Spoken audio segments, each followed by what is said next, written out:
Good evening, everyone. I'm Carol Annett, a member of Sunnybrook's Board of Directors, and it's my pleasure to welcome you all to this evening's lecture series. This is our second virtual lecture series of the fall, and we look forward to continuing to bring you the monthly discussions online. At the moment, it's the best way to stay connected with you, our community, while ensuring everyone's safety during the pandemic. And when it comes to safety and wellness during the pandemic or other very challenging times in our lives, that brings us to the heart of tonight's discussion. How can we manage and still keep a strong focus on the importance of our mental well-being? To say that the past few months have forced a shift in our lives would be an understatement. And for many, that is in addition to other difficult and challenging circumstances that may be taking place. 2020 has been unprecedented in so many ways. So what can we do? Our panel of experts tonight is here to offer some important guidance and suggestions. You'll soon hear more about strategies to manage stress, regulate mood, and make sure your actions align with the things you value most. We hope you find the information discussed tonight to be meaningful and helpful in some way, either for yourself or a loved one. If you've joined us in years past, you will be likely very familiar with tonight's moderator. Dr. Peggy Richter is head of the Frederick W. Thompson Anxiety Disorders Centre, which is the most specialized center in obsessive compulsive disorder, or OCD, and related disorders.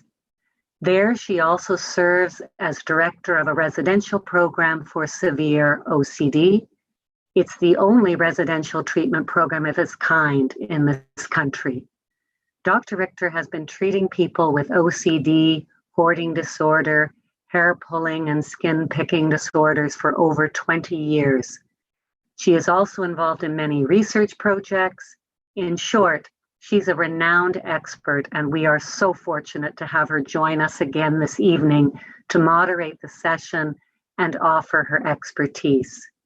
I'm going to pass things over to you now, Dr. Richter, and thank you so much, and to the panel. Thanks so much, Carol. Thank you, lovely, for that gracious introduction and wise words during this stressful time for everybody, which brings us to the purpose of tonight and why we're so delighted to be able to welcome you all.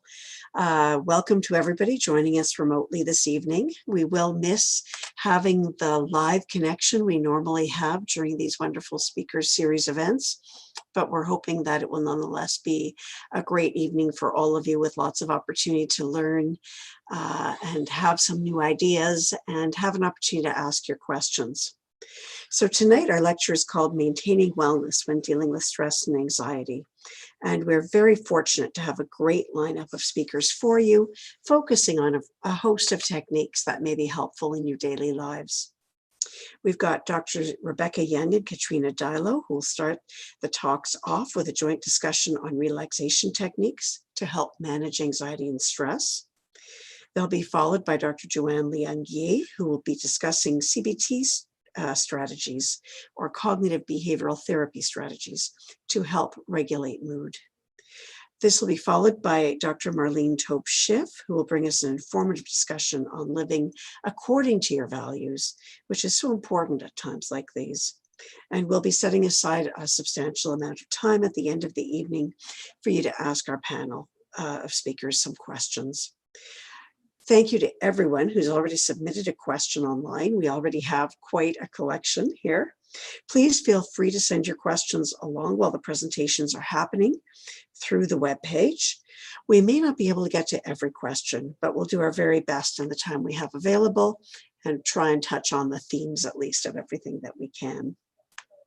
So to begin tonight, I'd like to introduce our first two speakers. Dr. Rebecca Young is a clinical psychologist with our intensive program for OCD, and Ketrina Dilo Dilo, pardon me, Ketrina, is a mental health clinician, also working with our intensive team. We're very glad to have them both with us this evening to teach us about relaxation techniques to help manage anxiety and stress. And I'll pass the microphone over to you two.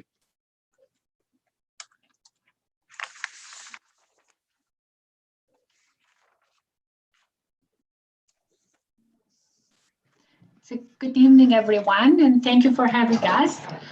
In today's presentation, we'll be talking about anxiety and how to recognize when anxiety becomes a problem. And then we will introduce and practice together a few relaxation techniques like deep breathing, visualization, and progressive muscle relaxation. As we said earlier, lately, most of us, I think, can relate to feeling anxious and uncertain at times about our health and other areas of our lives, especially while dealing with the pandemic. And often this feeling of uncertainty can increase stress, anxiety, and can leave us feeling overwhelmed and frustrated at times. It is normal to feel anxious and stressed as we go through this. However, we are hoping that what we'll be discussing today will be helpful in better managing stress and anxiety. So think about the last time you felt stressed and overwhelmed. What did you experience in your mind and body? Please keep this in mind as we go through this presentation so you can best relate to it. So let's talk about anxiety. What is anxiety? Anxiety is an adaptive emotion that we all experience in response to threat. For our survival, as it warns us when there is danger and help us fight or run away from it. And this is called fight or flight response. Imagine you're crossing the street when a car comes out of nowhere. Immediately you notice your heart beating fast, your body is tensing up, and you start to take short breaths.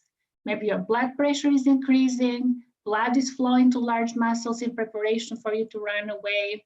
You dash across the street, and as you reach the other side, you realize it's a dangerous pass. You breathe a sigh of relief and notice that within minutes, your body returns to normal. So this is an example of fight or flight response in action. So all of those changes that occurs in our bodies when we're facing danger are designed to help us respond to threat, and when the threat passes, our body returns to normal. So anxiety helps us identify and respond to threat. Anxiety occur in lesser or greater degree, depending on the situations or other triggers. Lesser degrees of anxiety are usually not problematic. Actually, some levels of anxiety can be helpful. And I know some of you might wonder, how is anxiety helpful? Now, think about a situation where anxiety motivated you to get things done, like perhaps studying for an exam or preparing for an event or getting ready fast so you can be on time for your appointment. So some anxiety can be helpful in increasing motivation and focus. However, excessive and greater degree of anxiety, as we all know, can cause problems. For example, we might become anxious about things that pose no actual threat, like when talking to a friend or going for a walk. It's like a false alarm that goes off in our brain. It thinks that we are in danger when we are not. Also, anxiety becomes more of a problem when it impacts our ability to do things, interferes with our daily functioning like school, work, family lives, relationships, and stop us from doing meaningful activities like connecting with other people or spending time doing our hobbies. And this is the type of anxiety that we'll be focusing on today. And now Dr. Young, who will walk us through ways we experience anxiety. Thanks, Ketrina. So when we're experiencing this more overwhelming type of anxiety, usually the first thing that we notice are these uncomfortable physical sensations that are caused by the adrenaline from the fight or flight response. And earlier, when Ketrina had asked us to think about a time where we more recently felt anxious, we probably thought about a time when we were really physically uncomfortable from the anxiety. And that's because usually these physical symptoms are the things that cause us the most distress when we're experiencing anxiety because of how uncomfortable they are. So things like our heart racing, the sensation of having trouble breathing or choking, having upset stomach or muscle tension, feeling tired, having headaches or dizziness, or even experiencing numbness or tingling in different parts of our body. And we'll also have these really anxious thoughts. So our mind usually races. We often have thoughts in the form of worst case scenarios or catastrophizing. We'll really overestimate the likelihood of something really bad happening, and often have these worry type of thoughts like what if. So for example, we might think, what if this pandemic never ends? What if I contract COVID and have to go to the hospital? What if I pass it on to my family members and it's all my fault? And so all these thoughts usually make the anxiety a lot worse and actually amplify the physical sensations that we just talked about. And we also know that our behaviors are impacted when we have anxiety. So oftentimes when we're experiencing anxiety, we'll avoid or withdraw from the things that usually cause us anxiety. And even though that might make us feel more relieved in the moment, it actually causes us to isolate from people and things that are important to us, and ultimately can make us feel worse. We'll also notice changes in our appetite. So sometimes people will eat more or less when they're experiencing anxiety. We'll often notice too that our sleep patterns are interrupted. So we might have more difficulty falling asleep or staying asleep because of our anxious thoughts. We also might we might sleep even more because we're anxious, and that might be a way to avoid. And sometimes we might also feel more angry and irritable, which can cause us to lash out at people that are important to us and then make us feel a lot worse afterwards. And then we might also resort to these unhelpful coping strategies that, again, kind of make us feel better in the moment or immediately relieve that anxiety, but in the long term actually make us feel worse. So we might resort to things like alcohol or drugs or other impulsive behaviors, or compulsions or rituals as well.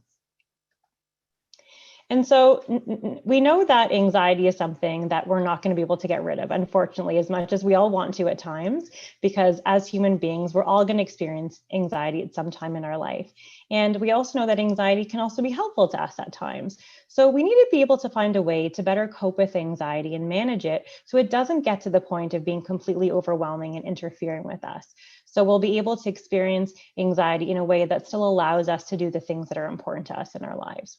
And that's what we're going to talk about now, doing some relaxation techniques and skills that will really help us better cope with and manage our anxiety when it comes up for us. And really the purpose of relaxation skills are essentially to relax by helping us reduce those uncomfortable physical sensations that we talked about, and ultimately help us reach a more complete state of relaxation in both our minds and our bodies. And the types of relaxation skills that we're going to be talking about today are deep breathing, visualization, and progressive muscle relaxation. And we're actually going to practice each one of these with you today as well. So I'm going to pass it over to Ketrina again so she can go through the deep breathing exercises with us. Thank you.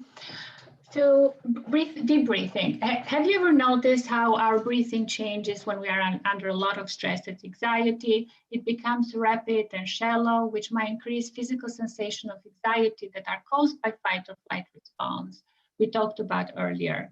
Breathing exercises can help us slow down our breathing, which can be highly effective in reducing those uncomfortable physical sensations.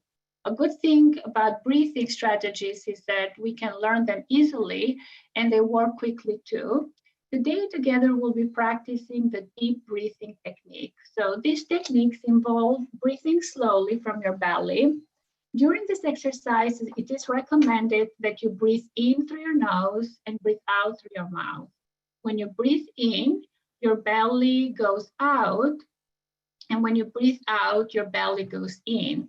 To help you see if you're doing this right, you might place one hand on your chest and one hand on your belly, and the hand on the belly should move more than the hand on the chest.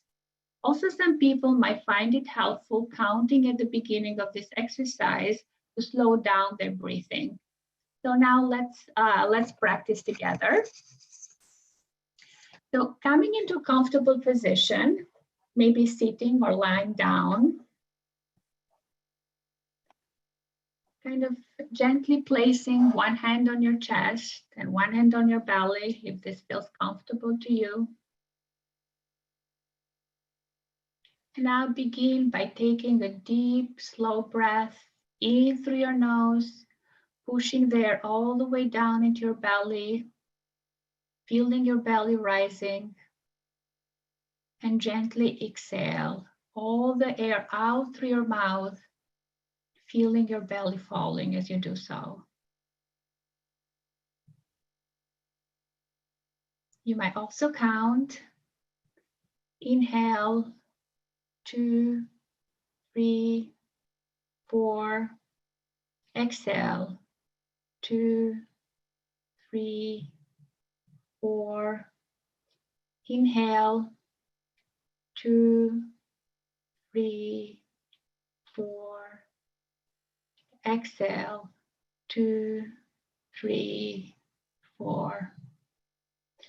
Continue taking deep, steady breaths in through your nose and out through your mouth. You might also imagine your belly filling up with air like a balloon when you breathe in, and slowly shrinking as you breathe out.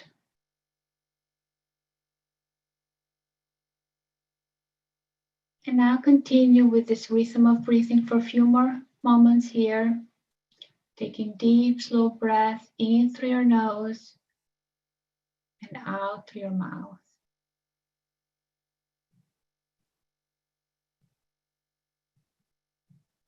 And perhaps noticing a feeling of relaxation spreading throughout your body. And noticing your body becoming heavier and heavier and more relaxed. So this was a demonstration of a deep breathing strategy. And now Dr. Yang will take us through visualization and guide us through visualization strategy. Thanks, Ketrina. So visualization, or also known as guided imagery, is another relaxation technique that basically involves imagining a really calm or peaceful, relaxing place by using all of your senses. So doing this really helps you get into it, makes it more vivid and real, and almost like transports you to this personal oasis that really can help you relax. And so we're going to do this together now. As you can see, there's a couple pictures on there. So often people prefer doing a visualization to a forest scene or a beach scene, but it can be really anything that you find relaxing to you. We're going to do a beach scene together today. So hopefully that will feel a little bit relaxing to you, and maybe we can imagine us all being on a beach right now. So I'm going to have everyone start by, again, getting into a comfortable position. And just kind of pushing your back into the chair if you're sitting, your feet against the floor. And we're going to start by slowing our breathing, kind of like what we just did with Ketrina, practicing some slow, deep breaths. Just breathing slowly and deeply in through your nose and out through your mouth. Allowing your rib cage to fully expand on the inhale and to gradually empty on the exhale. And if you haven't already, I'll just ask everyone to slowly and gently close your eyes and continue this slow, deep breathing, just at your own pace, and noticing yourself slowly becoming more and more relaxed and more calm.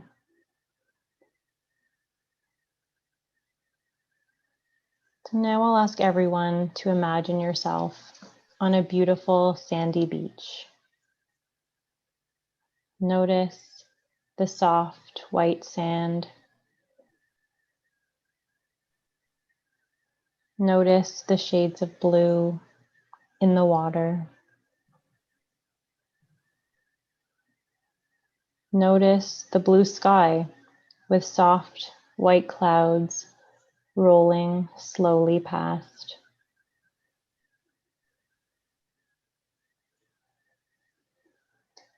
Listen to the sound of the breeze blowing gently in the trees.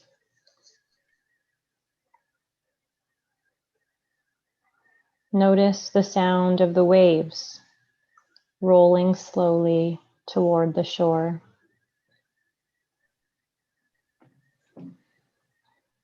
Feel the sunshine warm on your skin.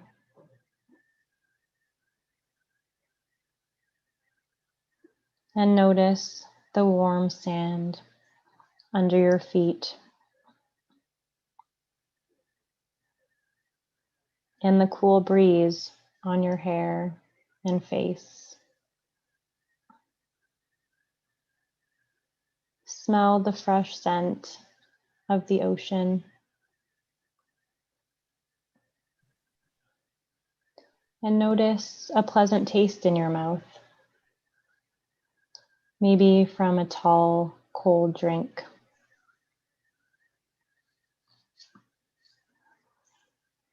And notice yourself feeling more relaxed and calm, relaxed and calm, relaxed and calm. And take a few seconds just to enjoy this feeling of relaxation.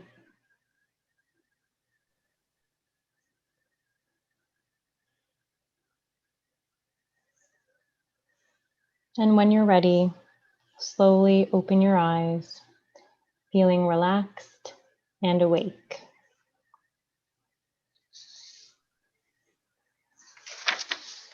Okay, so thank you everyone for participating in that with me. I'm going to pass it on to Ketrina again, who's going to practice another relaxation technique called progressive muscle relaxation. Thank you. So progressive muscle relaxation is another relaxation technique that involves tightening and then relaxing different group muscles in your body. When we are anxious, our bodies become tense, so tightening and relaxing muscles help relaxing the body. You can practice this exercise either sitting or lying down. During this exercise, you will slowly tense each group muscles for about 5 seconds and then relax them for about 10 seconds.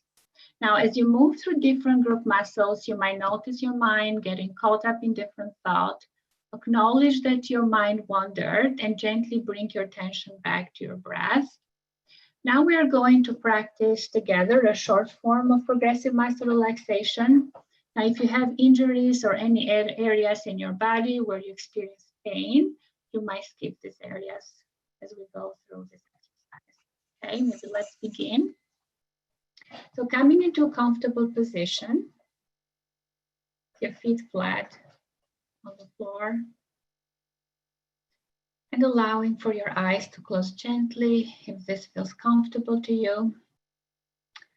Now take a deep, deep breath, breathing in through your nose and breathing out through your mouth. Let's take another deep breath, filling your lungs with air. And now slowly breathe out. Imagine all the tension in your body disappearing.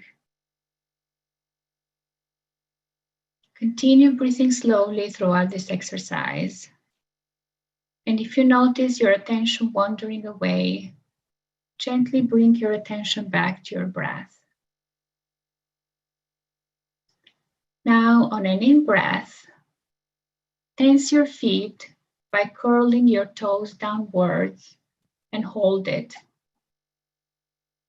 And notice the tension in the bottom of your feet.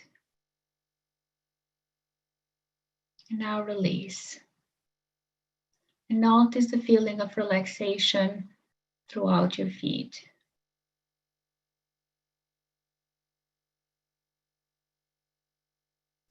Next, move your attention to your legs.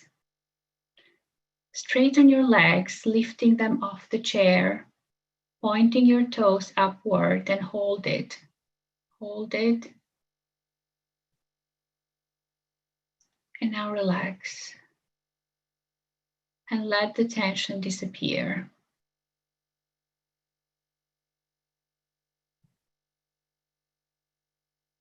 And next, on an in-breath, tense your stomach as tight as you can and hold it. And notice how this tension feels.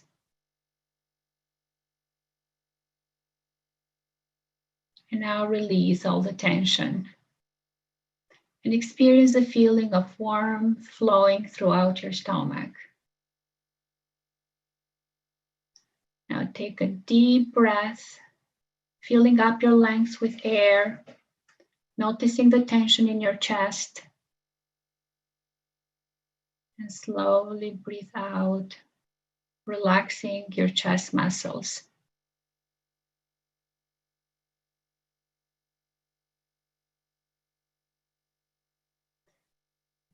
Next, on an in-breath, make fists with your hands and hold them as tight as you can.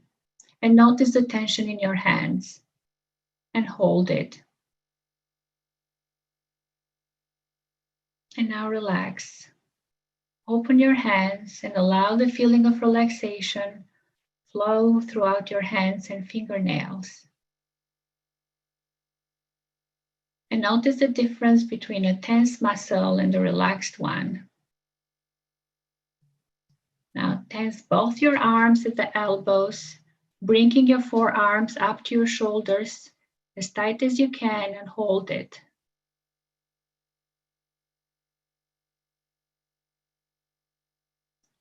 And now release the tension and notice the feeling of relaxations in your muscles.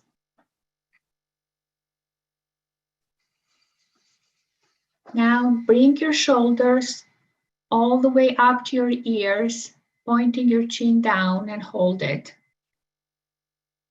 And continue to breathe slowly as you do so.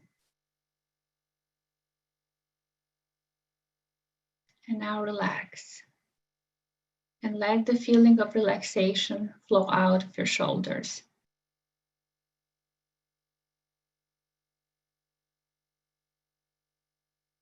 Next, on an in-breath, bring your attention to your face area and open your mouth as wide as you can and hold it. Hold it. And now relax. Let the relaxation smooth across your face.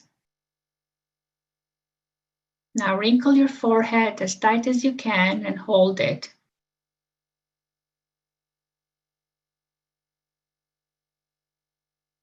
And now relax. Now gently bring your attention back to your breath and continue breathing in and out slowly and steadily. And notice your body feeling more and more relaxed, stress-free and relaxed.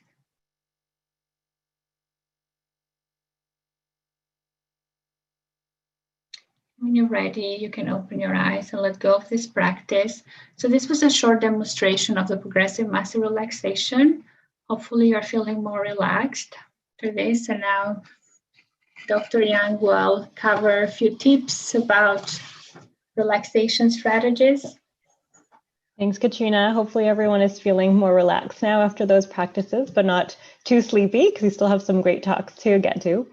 But we're just going to leave you with a couple tips just to help you start practicing some of these relaxation techniques. So first, it's just helpful to set a specific time to practice the relaxation techniques when you're first learning, just to make us more likely to actually do them. And it's also best to try practicing these exercises first when you're not as anxious, because it's a lot harder to learn things when you're feeling really anxious, and then you'll be able to apply it more easily when you do really need it. And then also it's helpful to start a little bit small if you're learning a new skill, like even a relaxation technique skill. And you can start by even just kind of doing 5-minute chunks a day and maybe even practicing a few small chunks throughout the day just to get some practice and momentum going. And this is just an image that we thought was helpful just when practicing the deep breathing, because I think it's hard for us sometimes to really kind of get the timing of it. We're often, I think, thinking that we're breathing slowly, but we're not. So this is like a nice image that I find helpful just to tell us kind of when to breathe in for how long, when to hold for how long, and when to breathe out for how long. And just it's kind of helpful just to focus on that too when we're practicing. And I just found this online. And then we just have some resources to help everybody start getting some practice. We have different apps up here, different online resources and audio recordings. So you can go to any of these and download and practice any of the exercises that you find helpful.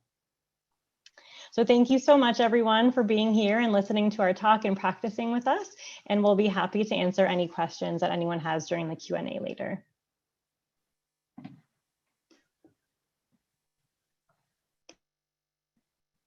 Thank you so much, Rebecca and Ketrina, and I hope everybody is feeling relaxed. Unbeknownst, I think, to most people, my mouse just died, so I had a few minutes of major panic in the background here and was thinking I could have really used that relaxation exercise until I got my computer working properly again. Here we are now. So now I'd like to introduce our next speaker.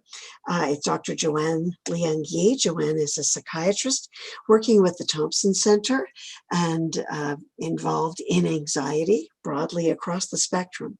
And she joins us to discuss cognitive behavioral therapy, or CBT, strategies to help regulate mood. Thanks so much for being here, Joanne. Turning over to you now. Thank you.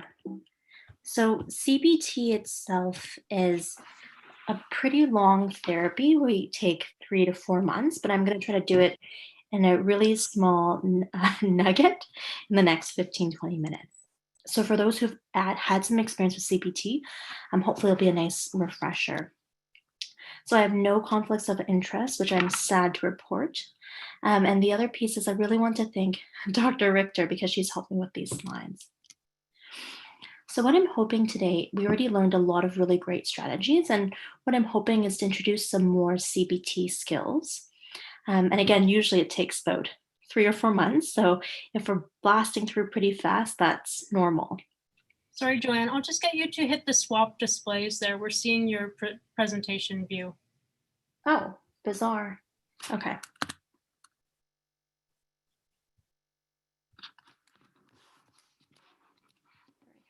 Just get rid of my other monitor. Is that a little bit better? No, so we're still seeing the presentation view. It's bizarre. Doo-doo. Is this any better? Perfect, thank you. Excellent. Of course, something has to go wrong.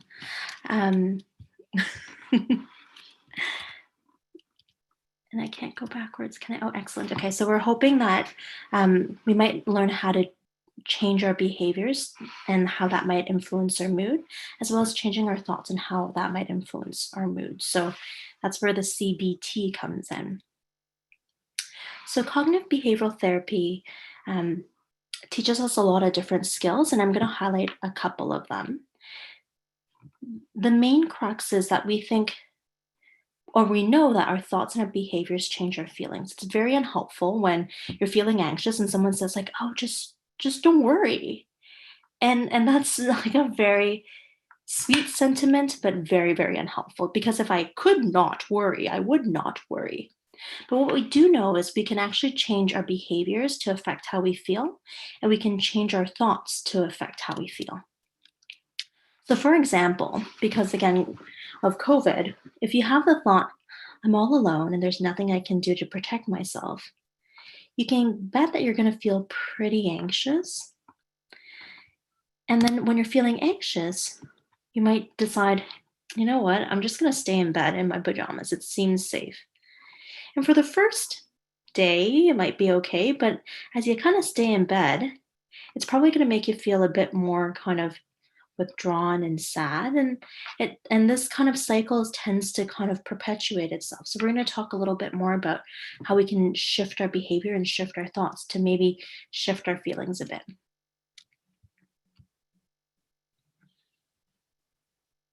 So we're going to start by changing our behaviors. So the fancy term we use is behavioral activation. And really, when we're feeling anxious or if we're feeling kind of low, we tend to close up in an attempt to protect ourselves. But in the long term, it actually has really negative effects on our mood. So we tend to do kind of passive activities like sleeping or watching TV, things that are quite inactive. But in fact, when we're inactive, it tends to give those anxious thoughts or negative thoughts a space to kind of grow.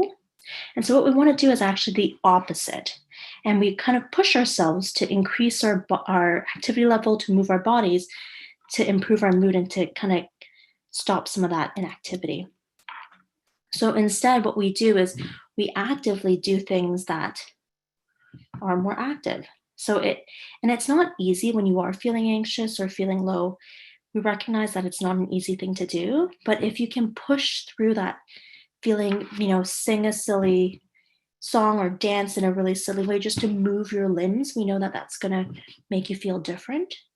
And then that feeling actually gets reinforced, because the more you move, the more you do, the better you'll actually feel about yourself. So how do we do that?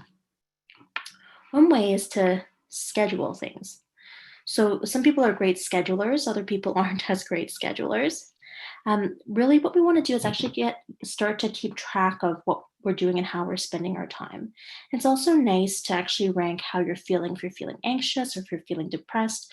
So this is an example of somebody tracking what they're doing in the day and tracking how they're feeling. And then you might notice, and hopefully you'll notice as you're tracking this information, that there'll be themes in terms of how your mood reacts. So if you're lying in bed, you might notice that your mood is a bit lower, and my hope is that as you're a bit more active doing things, you're going to notice that your mood is a bit better, that you're feeling less anxious. So we want to kind of find trends to see what are some things that are positive that we can do for ourselves. And then when you do figure it out, you can actually start to, so this slide kind of shows a typical chart that we might have people fill out to kind of figure out how they're spending their day and where their moods are dipping or where they're feeling a bit more anxious. And then actually, after we've gathered the data, we can then start to plan activities that are what we call mood protecting or anxiety protecting activities. So you might start picking out activities that you find that are fun and pleasant, or activities that are maybe not as fun and pleasant, but provide a sense of accomplishment, or things that align with your values. And sometimes it can be a bit tricky if you're feeling really anxious or you're feeling really low, that there isn't anything that really appeals to you. You might want to think back to things that you used to do when you were feeling a bit better. So for example, some pleasurable activities are watching lighthearted movies. I love watching Grace and Frankie on Netflix, or baking. That was a really big trend, and it still is, and now yeast and flour are back, so that's kind of exciting. One of my favorite things to do is dancing very silly. Or then you might have some activities that you plan that maybe aren't as fun, like doing your taxes, reorganizing your closets, or things that might give you a new skill, learning a language, if you're religious, praying, or if you can volunteer. So I know it's a little bit more challenging, some of these activities, given that it's COVID. We want to be as creative as we can to do things that might be interesting or fulfilling to us. So that's kind of a quick whirlwind through some behaviors we can do that might change the way we feel. And the other thing that we can do to change how we feel is to modify our thoughts. So I want to stress that actually by modifying your thoughts, we're not just positive thinking and thinking the exact opposite. We're going to kind of go through a quick tool. So just an example to highlight the connection between feelings and thoughts. This is something that happened to me. I was at a party and I reached for a bowl of fruit because there was food, and when parties existed back in the day. Now that doesn't really exist. But when I reached over and plucked off a grape, I realized I had actually just ripped a decoration, and it wasn't actually food. So my first thought that came through my head was, I'm such an idiot. I just destroyed this decorative piece at this party. My partner looked over at me and saw this look of horror on my face, and I whispered to him what I had done, and he said, oh my goodness, I was totally going to do that too. That fruit looks so real. And what if I had the thought, why would this host put fake fruit beside actual food? Who does that? I would have actually really different feelings based on those thoughts. And the situation is exactly the same situation. But if I had the thought, I'm such an idiot, which was my first thought, I felt kind of embarrassed and silly and a bit ashamed. When my husband gave me that perspective, like, oh my gosh, that fruit looks so real. It was actually, he he thought it was kind of funny. He was curious. He was like, wow, this is really interesting. But had I thought the thought that, why would the host do something like this? I might feel quite frustrated and angry. So depending on your thoughts, you're going to have a different feeling. So a situation that might be common to people right now, because we are self-isolating and it can feel pretty lonely, you might have a situation where you're self-isolating at home, and then you call a friend who seems a bit distracted or inattentive, and then abruptly ends the call. So if you have a thought that, oh, she doesn't really care about me, you might feel sad and hurt. In this situation, if you had the thought, maybe I'm too needy, you might feel ashamed. If you had the thought, she's uninterested in me, you might get angry. If you have the thought, she's probably really busy because it's not like her, you might not really have a strong feeling in any direction. If you had the feeling, oh, this isn't like her at all, she's probably feeling really stressed out, you might actually feel some compassion or worry. So again, the situation is the same. Depending on what our thoughts are, it's going to influence how we feel. So what's true? We don't actually really know. It could be a combination. It likely is a combination of these things. But when we're feeling stressed out, we tend to kind of jump to the worst case scenario. And so that's why we're going to talk about really briefly a skill that we use in cognitive behavioral therapy called the thought record. But thinking differently makes you feel differently. And again, it's not the same as positive thinking. If you have the thought, I'm so anxious, you can't really believe that, actually, no, I'm the least anxious person. Or if you have the thought, I'm the most depressed person, I'm the happiest person in the world. That fake positive thinking, it really doesn't feel genuine. So we want to kind of challenge these thoughts to have what we call a more balanced thought. And what our brain does is when we're feeling stressed out, we often have these unhelpful thought patterns that are things that our brain are shortcuts that our brain makes. And we want to catch them so that we don't kind of get into this rut. When you're feeling low, you tend to kind of have more sad or low thoughts. When you're feeling anxious, you have more anxious thoughts. So you want to catch them and try to find something that's a bit more balanced. So this is going to be super tiny. We're going to go through this a little bit later, but this is a helpful kind of summary of some of the sticky thought patterns, or what we call cognitive distortions, that we're going to go through. So again, we all tend to do this. When we're feeling stressed, we tend to do it more. So for example, we might have this distortion or this thought pattern where we tend to just filter out anything positive and focus on the negative. So if you cook a meal, but your partner doesn't love dessert, instead of just realizing, oh, she just didn't like dessert, you might think, oh, she hates my cooking. Or we tend to do this a lot. We jump to conclusions. So you might have a conversation with a friend and then there's a big pause. You might jump to the conclusion that, oh, he thinks I said something stupid. Again, when you're feeling anxious or stressed, you tend to have these thoughts where you don't think superbly positive. And this is just a shortcut that your brain makes. We tend to give ourselves sometimes unreasonable rules or demands on ourselves. So we tend to get into these I should, I must. So for example, during COVID, you might see someone else online posting kind of like, I'm living my best life. Then you think, oh, I should be doing that too. And you give yourself this unrealistic rule or demand. And especially challenging with social media, we tend to post only the best parts of our lives. So we get into this kind of comparing situation that's not really that genuine, and it can make us feel more anxious or make us feel more low. I tend to do this one a lot, but you tend to overgeneralize, where you kind of, one thing happens and you just kind of blow it out of proportion. So when I was initially starting to bake, I only made an untasty bread rock. And I had the thought, oh, I'm such a failure. I can't even make this no-knead bread that's supposed to be super easy. But again, a more balanced thought would be, oh, I'm not very good at making bread. I guess I need more practice. Another thing that we do is black and white thinking or extreme thinking. Kind of things are either good or bad, they're either right or wrong. So for example, you might have a small disagreement with your partner and then you think, oh, this relationship is over. Relationships aren't either just over or not over, it's a bit more complicated than that. Another thing we tend to do is what I call personalization. We blame ourselves for something that goes wrong. So if you call a friend and they're frantic and they can't find their keys, you have the thought, I must be bad luck.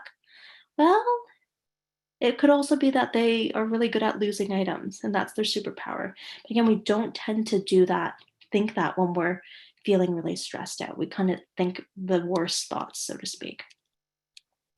We also label, we make a global statement about ourselves. We might magnify negative things and minimize positive things. So I have a toddler, and you might have a situation where your toddler throws Cheerios and milk all over the floor and you think, oh, I'm the worst mom ever. I can't even make breakfast. I'm such a failure. And actually, if you're paying attention, this thought would actually have a couple of distortions put in there. So our brain gets us into these sticky thought patterns or cognitive distortions. How they can help us is when we have our thoughts, we can examine them and see if our mind is playing one of those tricks on our brains. So again, the example, if you're self-isolating, you have a friend who you call, and then they abruptly end the call, you might have the thought, she doesn't care about me. Then you might feel sad and hurt. But is there a sticky thought going on here? Well, in fact, there is. You might be jumping to conclusions. You don't actually know. We need more information. So with our thoughts, you want to see if there's a sticky thought or if there's a cognitive distortion in play. If you have the thought, I'm too needy, you might feel embarrassed or ashamed. Is there a sticky thought with that? Well, you're labeling. You're not either needy or not needy. It's an unhelpful global term. That doesn't really mean that much. It just makes you feel not great about yourself. If you have the thought, she's uninterested in me, you might be mind reading. We're not actually psychic. We don't actually know what's going on. And then if you have the thought, she's probably really busy, there's not a big distortion, like maybe you're mind reading, but there really isn't. So you might say, okay, the key is if you don't have an intense feeling with that thought, it's probably a pretty neutral thought. And likewise, she's feeling really stressed out. And again, that feeling you have is compassion or neutral.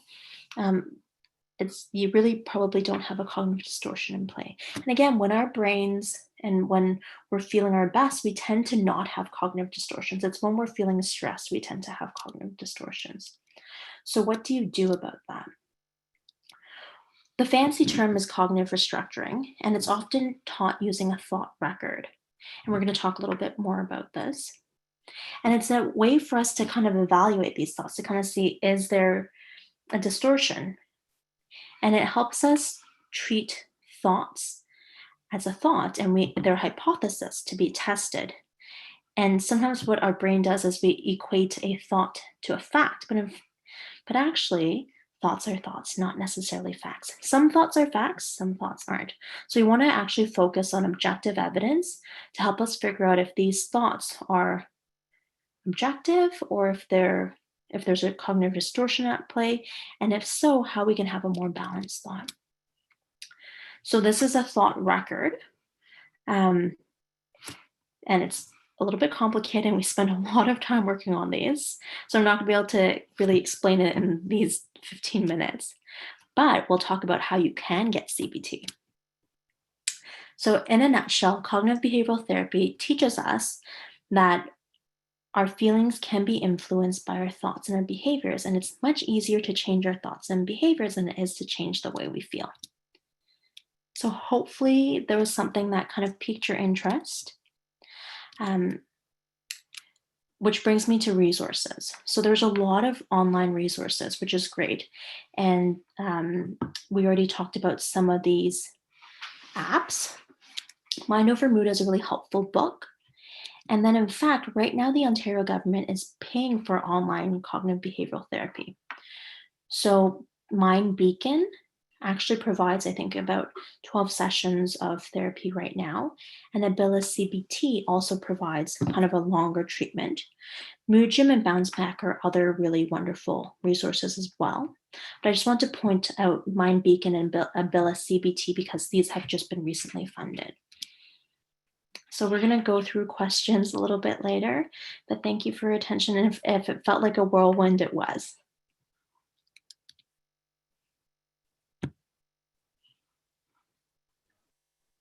Thanks so much. Thanks so much, Joanne. I know that people are covering a great deal of material in tonight's talks, and we've had a number of questions. I want to remind everyone that while we can't send out to you by push the handouts, the entire event tonight is being recorded and will be going up on the Sunnybrook Speaker Series website, the same site where you found the link for tonight's event, probably within the next day or two.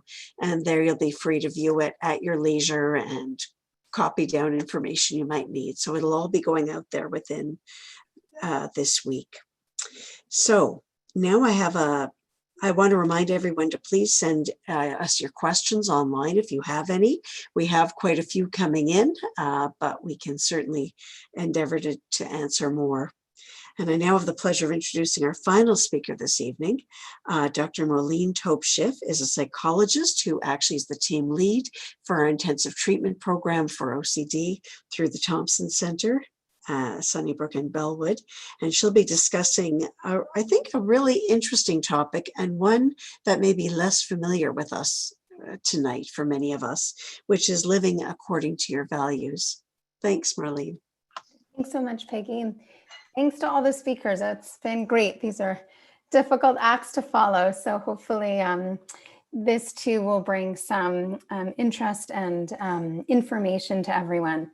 So yeah, this is the idea of kind of living by our values and how do we continue to do that, especially at a time right now when so many things that we value and that we're grateful for, we really feel that loss because things have started to be taken away. And this idea of kind of values-based interventions and thinking according to our values comes from acceptance and commitment therapy, which some of you might be familiar with. Again, we're just really giving you a very general overview. There's more resources that you can seek out and resources within the community as well. So I want to talk today a little bit about kind of learning about values and how we can recognize them. Strategies we can use to connect with our values, how we can try our best to make decisions according to our values, and what's important and beneficial about trying to live a life really in the service of our values and what's important to us. So what are values? Sometimes people will sort of think, well, what are my values and what does that mean? And when working with clients, we can do things called value sorting exercises where we think about what's important to us, what our life would look like if we were acting in the way of what's important to us, and what kind of thoughts and behaviors and feelings can get in the way of that. So some things that I wrote down as kind of these large, bucket value categories. We can think of work. So we might have values of being an employee, an employer, a manager, a director, whatever. For those of you that are working, kind of your work role is, you can think of that as a value that you likely bring into that position every day. We can think about our relationships. What are our values in terms of who we want to be and who we are as a friend, as a partner, as a parent, and as a caregiver, many other values that might encompass your roles in terms of the relationships that you have. For those of us that are studying, there can be your values in terms of education. For those of us that are sort of continuing education as professionals, we can think of our values and what's important to us in living our life according to those values. Being healthy, I think, is something that people talk about. A lot of us have talked about it in general. I think it's been kind of on the minds of a lot of people in terms of the pandemic, as we know that kind of being healthy can actually help us in terms of any illness, in terms of recovery, in terms of how we feel, in terms of getting back on our feet. And exercise and food choices can be very difficult challenges amongst a pandemic. So while on one hand, we're being told to be at our healthiest, on the other hand, many of us are in situations that it's actually very difficult to carry out our life in a way that's healthy without access to gyms.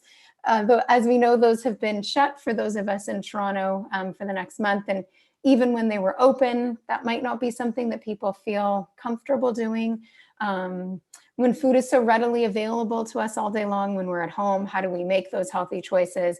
When our mood changes or our anxiety increases, just in general, how do we make the choices that we want to make?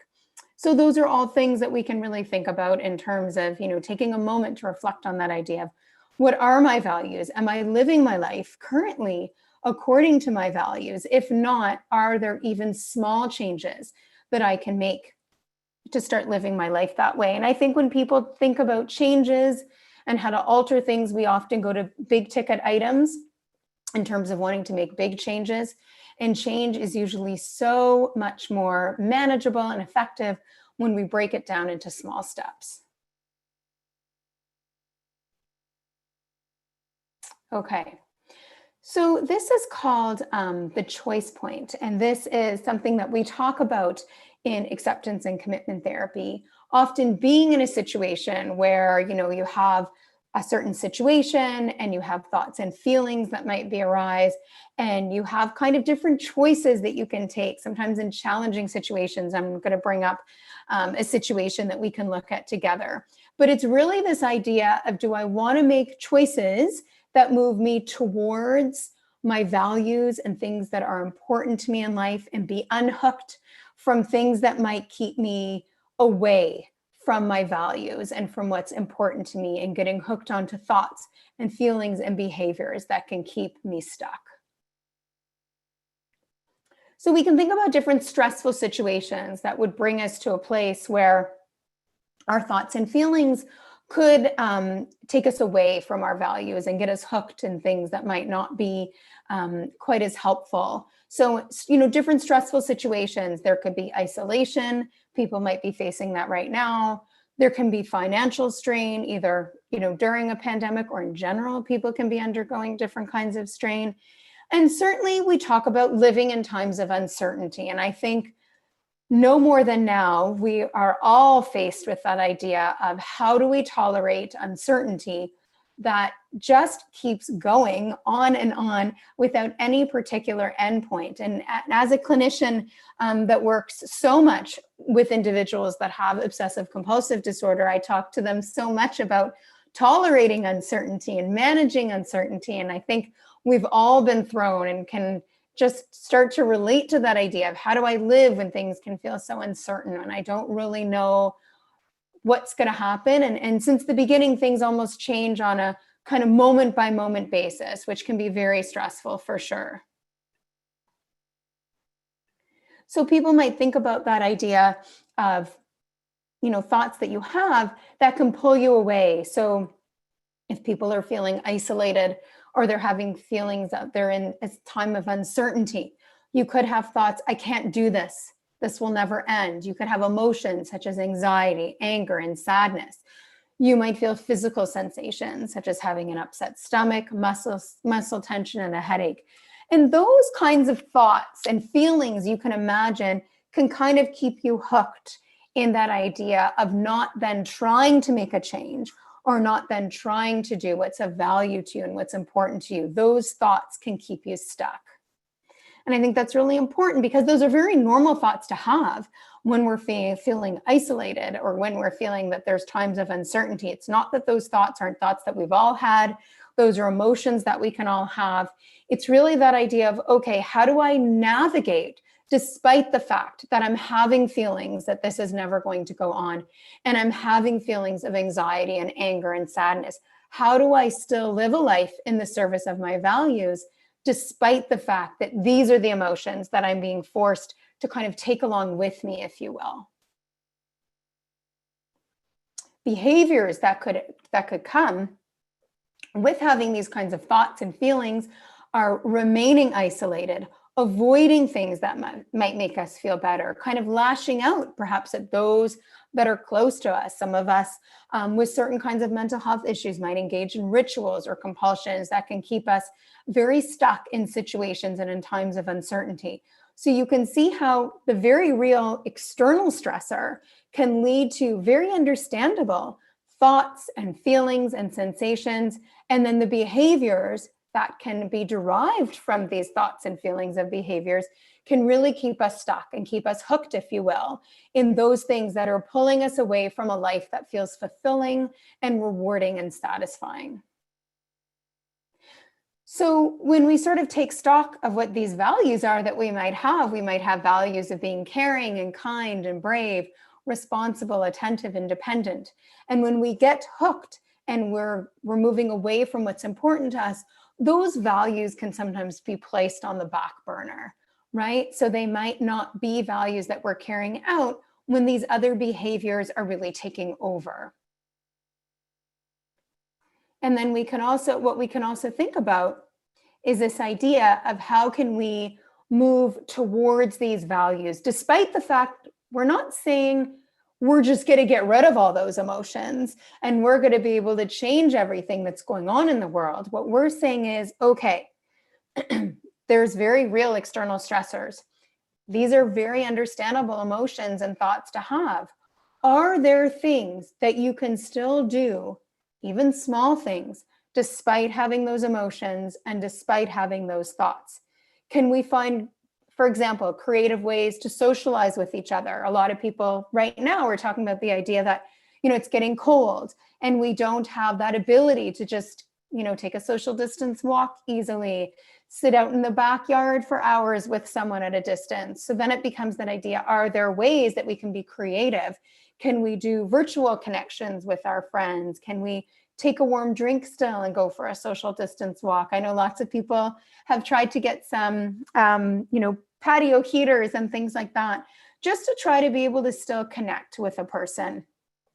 If we're not isolated and we have individuals in our home, even though perhaps we might be spending 24/7 with them, and sometimes that can be really hard, can we find things to do with each other that still brings us closer to our values, in terms of maybe doing something special with family members and thinking about responsibilities that we still want to carry out to make us feel that we're still acting in line with being a responsible person, being an attentive person? Are there ways that even though we might have anxiety and anger and sadness, we can still do some of these things and take those hard emotions with us, knowing that it's very important to make that choice to move towards things that are important to you, because that often makes you feel better about yourself.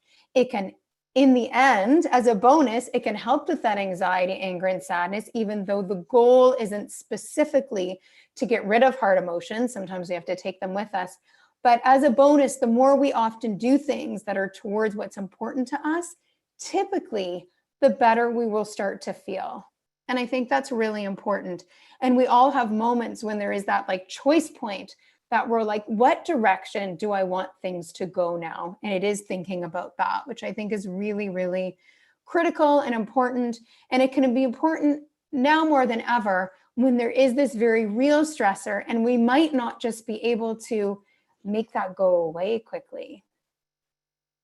And the choice point is a really key strategy that we often use in acceptance and commitment therapy, and something that people can kind of look into a little bit more and see if some of this resonates with you as something that you can use when faced with difficult situations.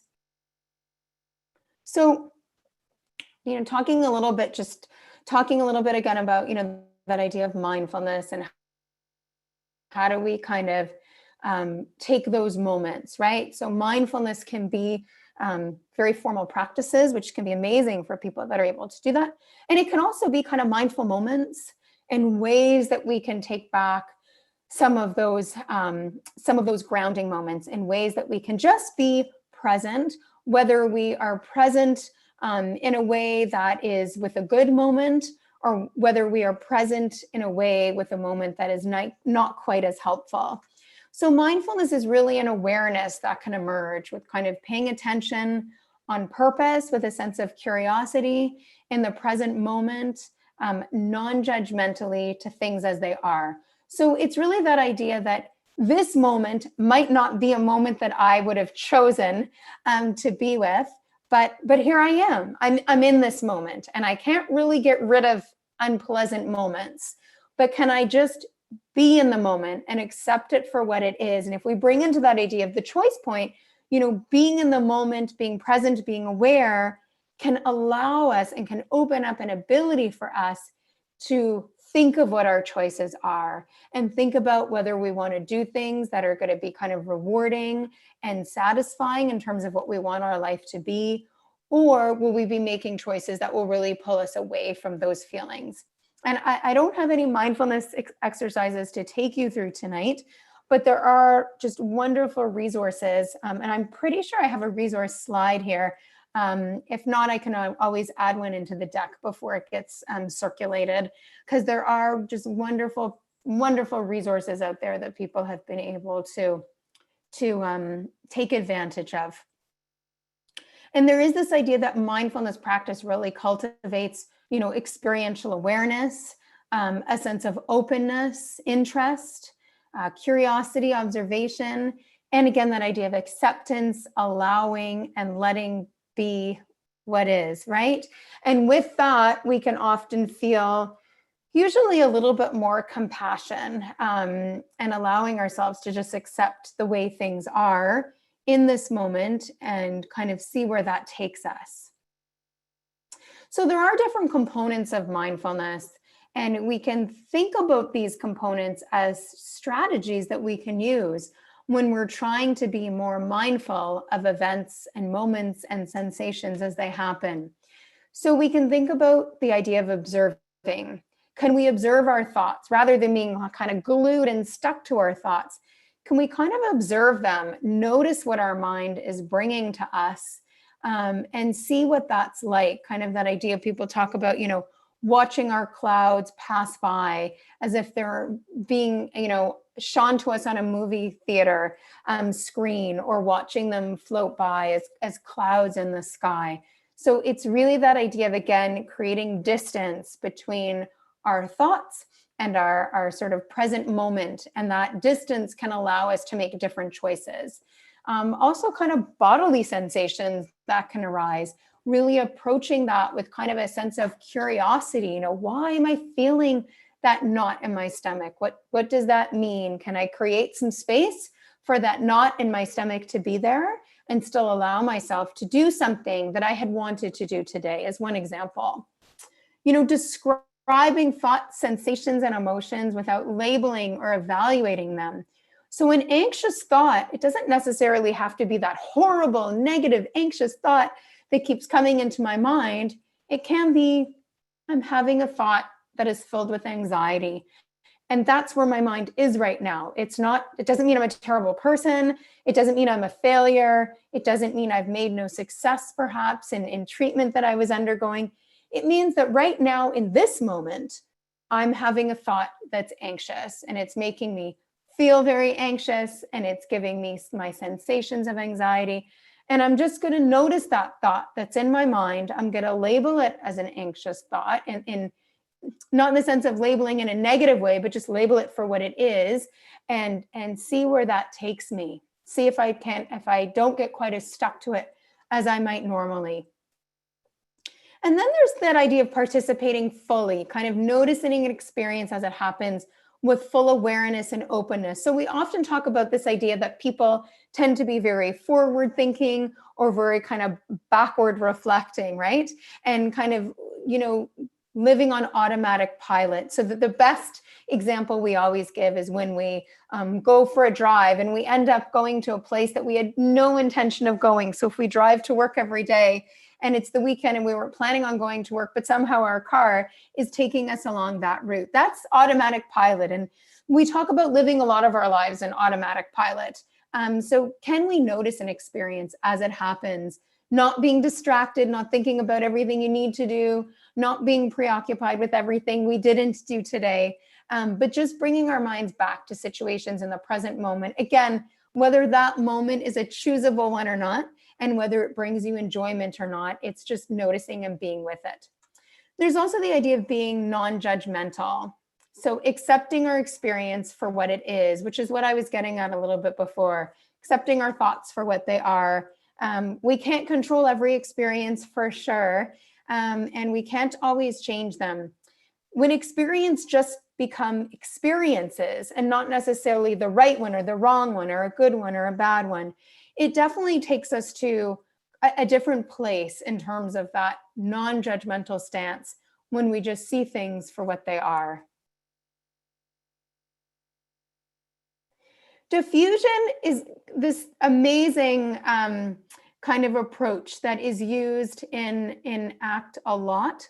I think CBT also, it might not label it as such, but really there is that idea of in CBT of kind of, decentering from our thoughts and looking at them for different perspectives. So for me as a kind of my grounding has always been in CBT, kind of adding in ACT and looking at diffusion with this idea of kind of adding to that ability to look at our thoughts from different angles and perspectives, and with curiosity. I think those ideas fit very nicely together. And when our stress and anxiety is high, we tend to become fused from our thoughts. What does that mean? If you think about kind of Velcro and kids like Velcro shoes, that idea of our thoughts are just kind of stuck to our brain and there is no ability to kind of unstick it. It's like becomes glued on. And thought diffusion is really a mindfulness type skill that can help us to create distance, to unhook from our thoughts. So they really are less powerful. And the different things we've been talking about, kind of mindfulness and acceptance and that non-judgmental stance, those are all elements that can help us to get that distance and unhook from our thoughts so they're not as powerful. And once we're unhooked from our thoughts, it really can help us make these values-based decisions rather than when we respond very automatically and very impulsively, kind of based on emotions.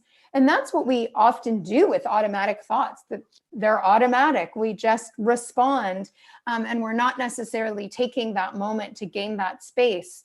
And it's really that idea of, can I notice my thoughts rather than being caught up in them? Can I look at them rather than from them? And I think that's kind of an amazing thing to think about, a challenging skill to do, especially when our stress and anxiety is quite high.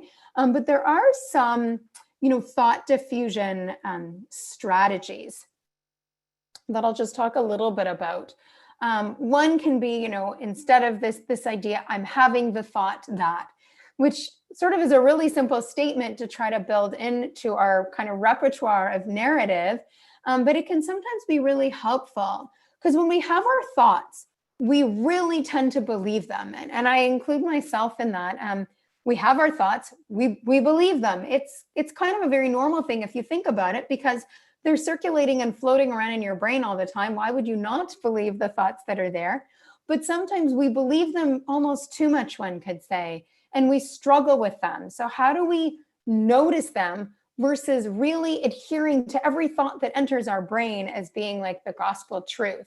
So we can look at this kind of diagram where this person just has a thought, I'm stupid. And then the idea is that's how they feel. They have the thought, I'm stupid. They feel stupid, and they might change their behavior based on feeling stupid. There could be avoidance that happens. People might, shy away from opportunities if they think they're stupid. They might not participate at a meeting if they think they're stupid. So you can imagine all these things that someone would do because they have this thought and completely believe in it. Versus if we have a thought, I'm stupid, and we might say, okay, I'm having the thought, I'm stupid. That's a little different. That opens up a little bit of a door versus someone just, I'm stupid. And, I don't know if people can take a moment almost to kind of do that internally, like having a thought and just saying the thought and then saying, I'm having the thought. It starts to open up just a little bit of wiggle room. And then we can push it even more and we can say, I'm noticing I'm having the thought, I'm stupid. Well, that just kind of puts you in a whole different playing field, right? And you can see that, and it's a wonderful thing to try out when we think thoughts versus when we really try to just notice the thoughts we're having. I don't know, I'll give everyone maybe one moment. People can just, think one thought. Doesn't have to be I'm stupid if that might be a harder thought to think, but just kind of take a moment to, to think a thought and then to say, I'm noticing I'm having the thought.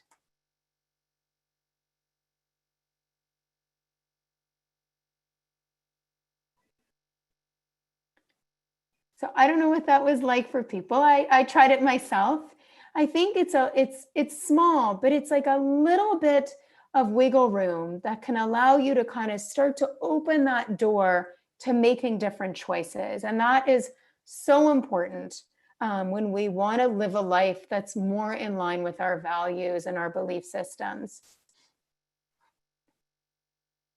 There's other kind of diffusion techniques that are often used in ACT. These are some classics. If any of you kind of Google ACT diffusion techniques, you might come up with some great little videos that you can watch and some other things that might really speak to you. I'm having the thought that. We said that together. We could say something in a really silly voice. I'm a little shy to do that right now, but we can think about how you could do that in kind of this silly voice. Singing thoughts can be really helpful. Sometimes we'll have people sing their thoughts to like a common theme, like happy birthday or twinkle, twinkle, little star, saying it really very slowly. It kind of takes it into like a different way. It takes away the automaticity of the thoughts, right? Repeating it very quickly, saying it over and over and over and over and over again takes the power away from some of the thoughts that we have. Writing thoughts on cards, because it's getting some distance, it's taking it out of your mind, writing it down on a piece of paper, maybe putting it to the side, like almost a physical reorganization of thoughts in our minds. Thank your mind. Thank you, mind, for having this thought that I'm stupid. Like, what a great thing for you to introduce into my mind. Thanks for bringing it in. And I don't think I'm going to engage with it, but thanks for bringing it. I think I'm just going to let it sit and see where it goes. Who's talking here? Is it you or is it your mind? And kind of playing with that idea. If you Google leaves on a stream, that's a really lovely meditation exercise, which basically takes you through this idea of putting your thoughts onto leaves and letting them kind of gently float down the stream. I talked about thoughts on a movie screen. Maybe that was like a little bit of an older fashioned kind of thought diffusion, but I remember we used to talk about that when I first learned to do mindfulness, projecting them onto a movie screen, but also that idea of thoughts on a computer screen exercise. And we've done that sometimes in some of our group work, kind of what is it like to project our thoughts onto computer screens and see them all there. So just kind of different techniques that we can use, and ACT is amazing for different kind of techniques and metaphors. And I would welcome people to kind of Google some of this if they want to learn even more, because there are some things that can really speak to people and be a small strategy, but be extremely powerful. So this was just one metaphor that I wanted to use. I used this with a client recently. So I want everyone to note that is like a socially distanced wedding, which was hilarious because when I typed up wedding, social distance wedding pictures emerged. So I just thought that was funny and horrific all at the same time. But this is this idea of the invited wedding guest. So just imagine, it's your special day, right? And I sometimes talk about Uncle Leo when I talk about this, but if you Google it, the uninvited wedding guest pops up. So Uncle Leo is like that kind of, member of the family that ruins every event that he comes to, that no one ever wants to have over. And you decided, forget it. It is my special day. There is no way I am inviting Uncle Leo, much to your parents' dismay, but Uncle Leo was not going to come and ruin your day. And then, of course, an uninvited guest shows up, none other than Uncle Leo. And it's this idea that Uncle Leo isn't going anywhere, but this is still your special day. So what do you do at that point, right? How do you manage to enjoy your wedding day with Uncle Leo still being present? Excuse me.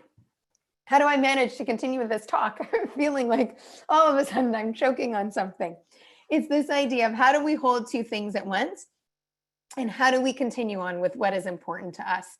And I think that's just a really nice analogy. And if you type up you Google like the uninvited guest or something like that, you'll be able to see a video about that, which can be very powerful too. And it's the choice point. What do we do when something happens that, you know, this isn't what we wanted, and we have those unpleasant thoughts and feelings and sensations? How do we still not get hooked by them and move towards things that are important to us? And this is just another analogy. As I said, ACT is kind of full of analogies. You'll have the slides and you can look at this, the struggle switch. It's really this idea that the more we fight our thoughts, the stronger they get. And for those of you that have kind of worked on this idea of like thought avoidance or trying to push your thoughts out of your mind, you know all too well that unfortunately that strategy does not work.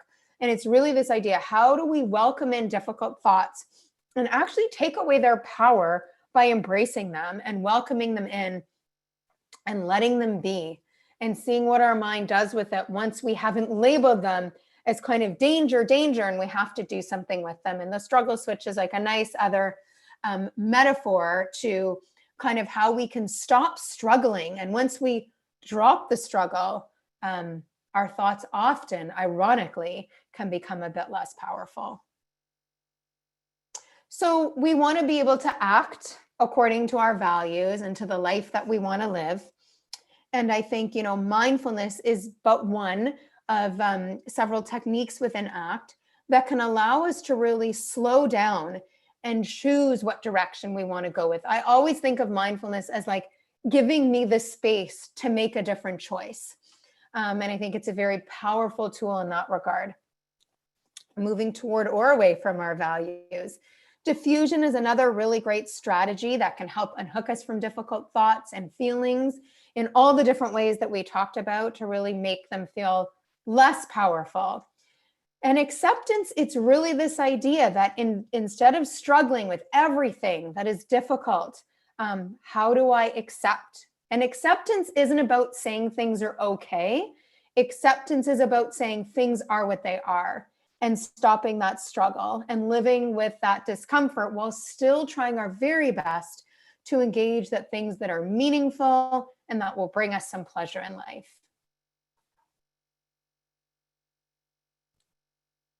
So this is just a little quote, you know, be the silent watcher of your thoughts and behaviors. You are beneath the thinker. You are the stillness beneath the mental noise. You are the love and joy beneath the pain. I just thought that's kind of a powerful quote to think about the power that we do have despite the noise externally and internally that can really sometimes be so difficult for all of us. And that is it. And there just are, as I said, some resources in terms of Leaves on a Stream and some mindfulness resources that people can definitely check out. And we all have this social distance. It's very easy to find Where's Waldo once we're social distancing. So I always thought that was kind of hilarious. Okay, thank you so much. Thank you so much, Marlene. That was lovely. And that concludes our formal presentations for the evening. So now we have the fun part where we get to do the questions and answers with our entire panel. So maybe I'll ask the entire panel to come back on video and I can direct some questions to people. So let me just think where we start. There were so many good questions here. I think a really big one that came up was, how do we balance the need for social connection against the need to be responsible to others and protect others by staying away right now? I don't know if perhaps Marlene, do you want to take that one? Absolutely. What do you think? Sorry, Peggy, can you just repeat that once more? I was going to try to. Sure. It was the question around how we balance our desire to be more socially connected against the need to be responsible and careful by protecting others and staying away from them. And how do we juxtapose and how do we choose between those?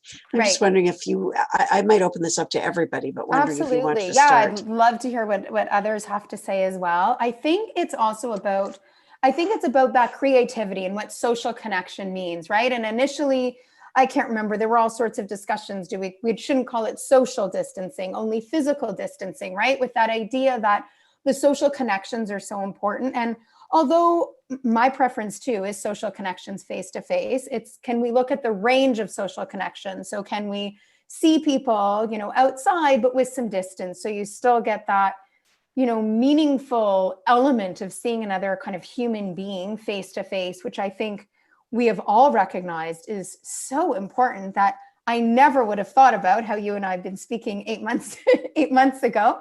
And then for times that we can't do that, how do we do social connections in a way that has some creativity to it, that keeps the distance, in terms of virtual connections? You know, there's so much now people do, you know, Netflix parties to stay in touch with each other. How do I watch a movie with a friend, right? Zoom connections, house party apps that have been developed. Phone calls. It's so funny with one of my friends, we have a joke saying that we spontaneously call each other like it's the 90s, because now people like text each other. Can I call you now? Who used to ask if you can call each other? So my friend and I say it's the 90s, and we're just going to call each other spontaneously and see if we can. It's so nice. It's so what we all used to do to stay connected. So I think it's really thinking about the range of connections we have, and really the fortunate opportunities we have with the technology that's available during a pandemic. Never before during a pandemic have people actually been able to stay this socially connected. So I think it's kind of looking at everything that we can do, both outside in a safe way, inside our homes, using all that technology that's available to us, and just sometimes picking up a phone, I think is great too. So. Thanks, Marlene. I wonder, did anybody else want to weigh in on this one before we move to something else? If not, okay. So kind of a related question, I think, which is whether there are specific suggestions for people who are struggling to find ways of being connected at this time. And I know, Marlene, you've touched on some. We've touched on phone, we've touched on technology. I'm wondering if anybody has any other suggestions they'd like to share there were a few people who echoed this theme. So I think another really neat way to do it is actually just, even if you can't immediately connect, you might both decide with a friend, you'll make a similar meal, and you might send these things to still feel like you're cooking together, but being a bit apart. So I think there's, again, as Dr. Taube mentioned, there's a lot of really creative ways we can do that. So, you know, when you're actually hanging out with people, you're not constantly talking. And sometimes I have my patients say, like, well, like, what are you doing? Oh, I'm still at home. Like, what are you doing? Yeah, same at home. And then and our conversation is over. So then again, it's planning activities, playing board games, using apps like House Party, but then also a little bit old school, like let's make spaghetti and meatballs, and you can take pictures or send something. And I think it's just trying to have that kind of common experience can also feel a bit more connected. Thank you. Thank you, Dr. Leung-Yee. So maybe I'll move on to another kind of question that came up, which was maybe for Ketrina. I'm thinking there was a question about how now that so many of us are working from home, we can find that all that time putting stress on our significant relationships, our relationship with our significant others, and tensions really rising. Do you have any suggestions as ways to help kind of diffuse some of the tension that can come up? Ketrina, I'm not hearing you, sorry. Is anybody hearing Ketrina? It looks like you're unmuted, but we are not hearing you right now. Maybe we can try and fix that and come back to you and hopefully get that, and I'll come back to you. You hear me now, maybe? Yes, Okay. I can. Lovely. Great. Maybe I'll just, okay. I think it's a great question, because as we go through this pandemic, it not only has impacted all of us personally, but also it can put a toll in the relationship and with your significant one. And I think relationship stress also can take a toll on a relationship at all, because can create a lot of distance sometimes, and can create sometimes disagreement. So some ways of really dealing with this is to maybe take time aside for self-care. So both partners take it upon themselves to take time and take care of themselves, right? Even sometimes taking time aside from each other and spend time on that, doing things that they enjoy personally. The other thing that might be helpful, I think, is also now doing things together, things that they enjoy. Can be such as going for a walk or things that they enjoyed before, but somewhat they lost it during this pandemic because of the stress that was created from spending so much time together. Another thing is maybe realizing whether, the boundaries between, I know a lot of people now work from home, and it's really difficult to keep a boundary between your work life and life. So sometimes work might take longer time and take time away from the relationship, and perhaps kind of setting those boundaries.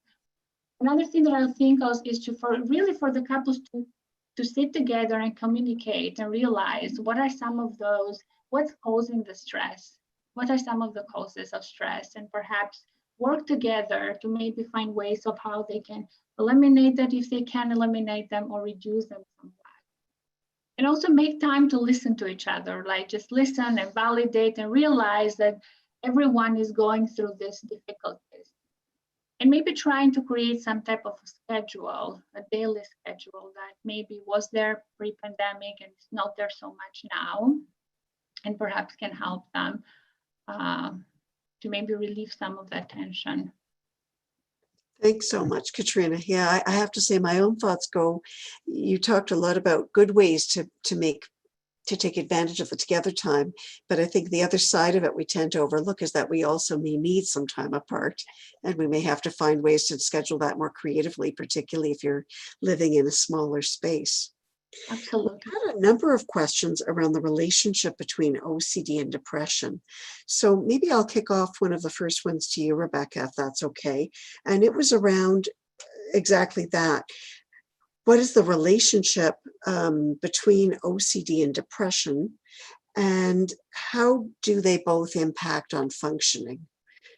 What's the kind of combined impact?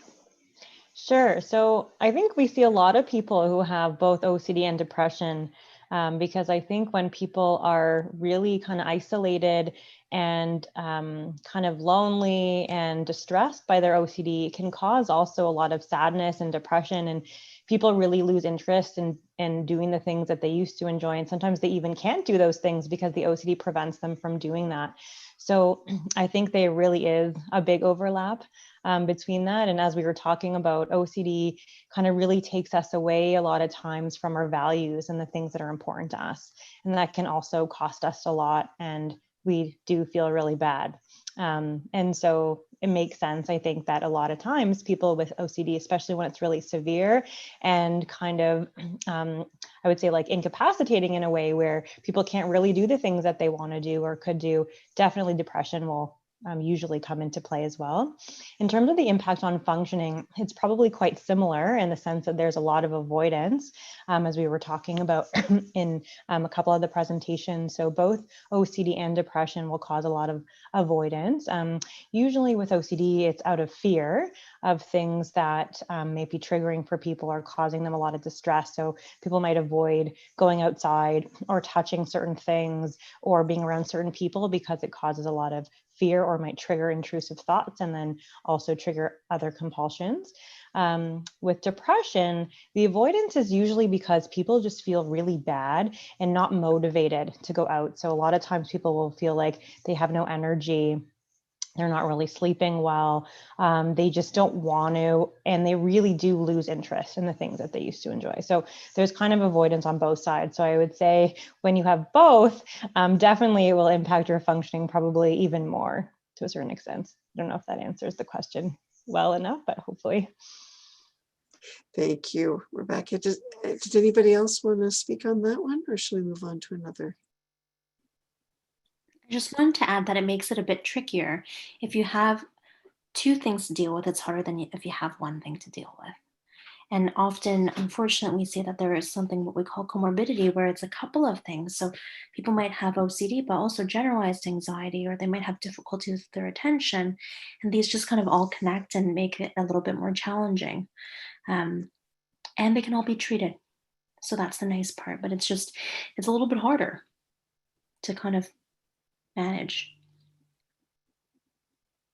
Thanks so much, Joanne. So maybe I'll direct this next one to you as well. And that was a question about how, with the drop in the hours of daylight as the weather gets colder and gloomier, this is from a person who's noticed that they feel more depressed and lose their motivation.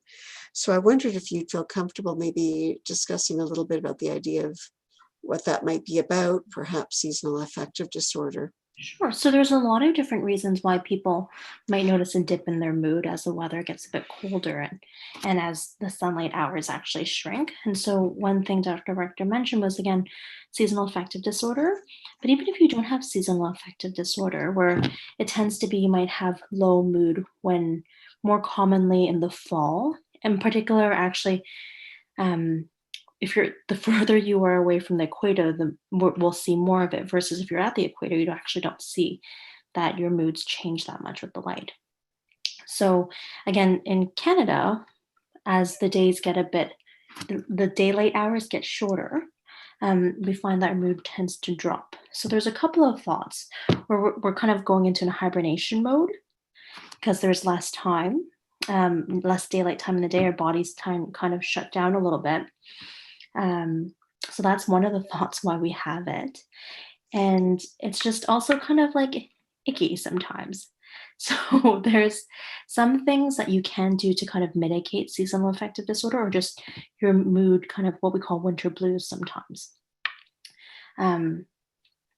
So one thing we can do is actually trying to, like, we can use medications to treat seasonal affective disorder, but there are actually a lot of ways for us to kind of manage low mood when the daylight hours get a bit less.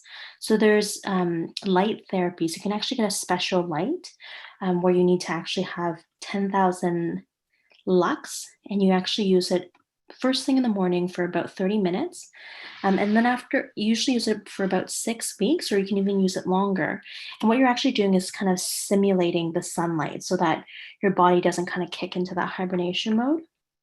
Another thing that's really helpful is actually exercise. So we know that 30 minutes of exercise 3 times a week of moderate intensity, done for several weeks, usually we say about 9 weeks, can also really improve your mood. So those are 2 things that you can do to kind of really increase your mood when the daylight hours get a bit shorter. And the other thing is, actually, even though the daylight hours are getting a bit shorter, you might try to pick up hockey or snowshoeing or some sort of outdoor activity, so you do soak up the any hours of daylight that you can. So medications, light therapy, exercise are all ways we can kind of manage lower moods as the daylight hours get shorter. So much, Joanne. I think that's always such an interesting topic about what can we do for mood difficulties. And it's really, I think, kind of exciting that we're living in a time now where our answer is no longer simply medication or a formal psychotherapy, that we do know a little bit more about these other alternatives that can help, like light therapy, like the role of exercise. I often also like to counsel people about practicing mindfulness, and we know that mindfulness in and of itself is a very powerful intervention for a lot of mood disorders. So thank you. Okay, next question. Actually, coming back to OCD, there was, I guess there were 2 questions about what kinds of treatments are out there for OCD and how someone who has specific rituals, for example, such as cleaning when they come home, could begin to challenge them. Marlene, do you want to take a stab at this first? Mm-hmm. So in terms of the types of treatments that are out there, cognitive behavioral therapy is certainly the kind of gold standard work that we do for individuals that have OCD. And a huge part of this is what's called exposure and response prevention work. And that really is about encountering things in your environment, often on purpose, but in an unplanned way, it tends to happen as well. Things that will trigger us in terms of difficult thoughts, difficult images that we might have, and then really refraining from the rituals or compulsions that we typically would engage in. So, when we think about the current kind of guidelines with washing and cleaning, prior to COVID, we really used to work very much outside what most people would do in terms of Toronto public health guidelines. And we would really push kind of all bets were off, and we would really push the boundaries and have people engage in activities that people generally just, you wouldn't do, like eating food off of the floor, kind of contaminating ourselves in all different ways and spreading that kind of contamination. And we wouldn't recommend that now, just given that there are guidelines in place, but it still is that idea of, you know, taking a look at what Toronto public health guidelines are, and then allowing yourself to live within and to the boundaries of those guidelines. So knowing that these guidelines have been created in a way that's allowing for safety for the individual following them, as well as our community, that we're all kind of exposing each other to, and really living within the boundaries of those guidelines and feeling comfortable pushing yourself to the limits of those guidelines. And I think that's something that is really challenging, because information is like constantly changing. When we think about it, at the beginning, there was really this idea of kind of, you know, wipe everything down, and COVID lives on surfaces. And then it was like, no, you know, it doesn't seem like COVID does live on surfaces. And then it was like, well, it might live on surfaces, but that's not the main way that people are actually getting COVID. So it's also kind of understanding sometimes what the media is even telling us. And the newspaper is not the best place to get the information that we need. So if you find you're struggling and not knowing what to do, and your OCD is kind of latching onto some of these things, taking a moment, looking at some of the guidelines. Toronto Public Health are great. Some people will do the Centre for Disease Control, but, you know, TPH, if you're living within Toronto or anywhere in Ontario, there's guidelines. And just feeling comfort and trying to push yourself to follow those, and not necessarily more than those. So it's that idea that, yes, you might want to wash your hands when you walk in your door, but that's not washing your hands for an hour. That's kind of a typical hand wash that we're all being encouraged to do now. So it's really hard for individuals that have any kind of contamination OCD, and it's triggered things in people. It can make it harder to work on it in the way we used to work on it, but we still have the ability to work on it within the guidelines that we need to follow. And that can be a really important idea, to not get trapped in feeling the need to go beyond what's typical for now. And I remember Dr. Richter, when we first, when the pandemic first struck, I think you sort of talked about this idea that our idea of what's normal can change. And that's where we're at right now, right? There still is a quote normal. It's just different than what I would have told you is normal 8 months ago. And I pray it'll be different again in the months to come, right? But right now we live with the boundaries of normal, and we try not to be excessive outside of those boundaries. Thanks so much, Marlene. So the message for the people who are wondering about this is, do take heart. Even though we're living in a challenging time, we can still use cognitive behavioral therapy and exposure and response prevention techniques, and we can use them just as effectively as before. For anybody wanting more information about OCD, I would recommend, if you go to the Sunnybrook website where the Thompson site is located. So it's sunnybrook.ca/Thompson Center, or if you Google Thompson Center, we have a lot of patient resources, including lists of some great self-help books and other things that are out there. So those would be good places to turn. I'm thinking, Rebecca, maybe I'll let you take a stab first at this next one, but it might be a good one to open up to multiple people. And the question that came up from a few people was around which of these techniques could be most easily pulled out in the moment. So this was from somebody who described suddenly feeling like their emotions just get away from them. They're suddenly thrown into a panic-like feeling, whether or not it's full-blown panic. And we talked about so many techniques. Which would you recommend pulling out in that moment? Yeah, that's a good one. Because I know we did talk about a lot today. I guess kind of first and foremost, I usually like to pull out mindfulness, because it does involve us kind of taking a moment to just kind of step back and say, okay, hold on, what's going on here? What's my mind doing? What emotion am I feeling? What is kind of going on in my body? And just kind of noticing it and labeling it, I feel, is usually like a good first kind of starting point, because that already starts to kind of feel like we're getting a little bit more control in the situation, even though we're feeling probably a little bit out of control, especially when we're panicking. So just kind of taking a second, stop, and then just breathe. Just kind of, that's when it would be helpful if you can, just to kind of slowly kind of redirecting your attention, slowing your breathing down a little bit, doing some of that deep breathing that we talked about.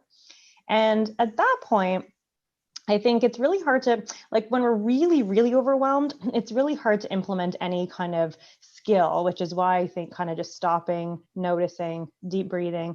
And then at that point, when we feel like we're a little bit more grounded and anchored where we are, then we can kind of pull out maybe some of those relaxation strategies, or even like a diffusion strategy that Dr. Taube-Schiff was talking about. Really just kind of saying, okay, I'm noticing I'm having the thought that I'm having a heart attack right now, or I'm noticing I'm having the thought that I can't breathe right now, as opposed to actually, I can't breathe, I'm having a heart attack. And just again, naming it, or even kind of as we had talked about in the CBT talk as well, just kind of saying, am I catastrophizing right now? Could that happen?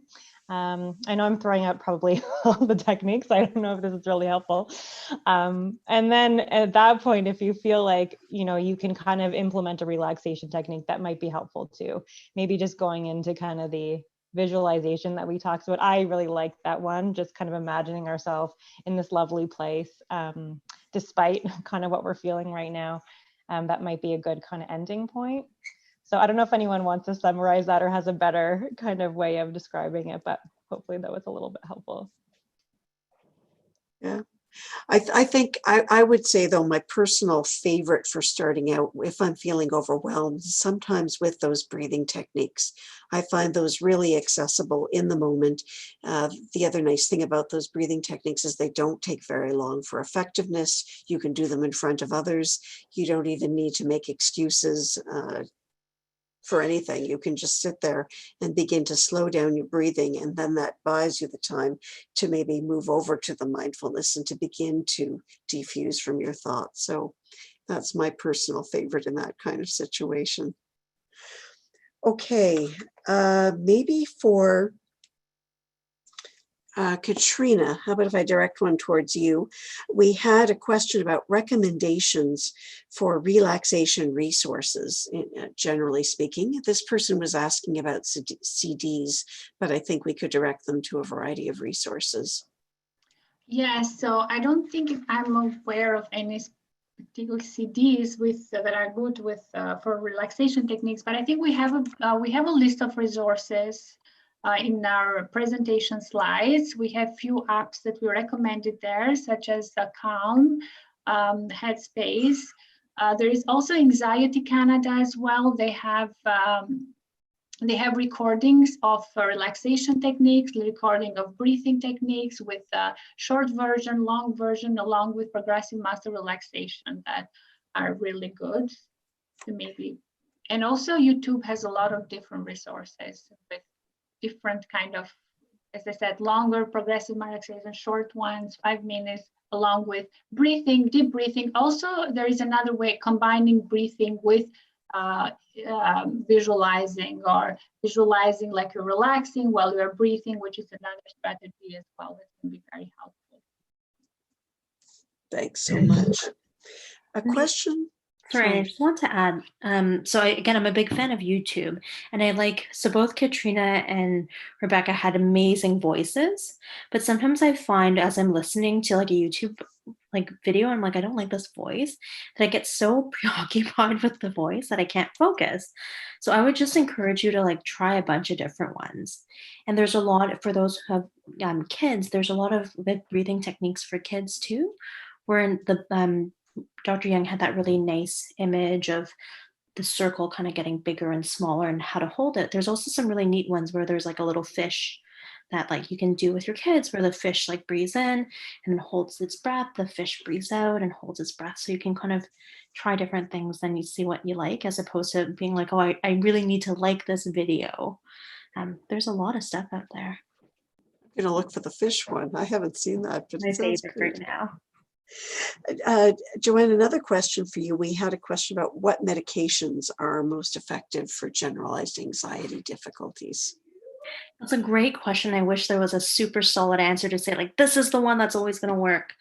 The tricky thing is it's that everybody reacts to medications differently. So in general, for anxiety, for generalized anxiety, we look at antidepressants. So we'll use serotonin reuptake inhibitors or SSRIs. So some common ones are Zoloft or sertraline and escitalopram. We might use SNRIs, or we actually might even use some mood stabilizers. So talking to your family doctor or psychiatrist about it, there are a lot of different medications that you might respond to. So there's no really one best, but we do have kind of recommend medications that we do tend to recommend. So that's probably, again, talking to your doctor about it would be really helpful. I think that's the best starting point. And of course, there are the cognitive behavioral therapy strategies that can also be used. So it's important to recognize that it's not just medications that will work for conditions like these. Rebecca, we had a question about how best to breathe during relaxation and breathing exercises. Should one be breathing through your nose, your mouth, or how do you divide them? Good question. I don't know if Ketrina wants to jump into.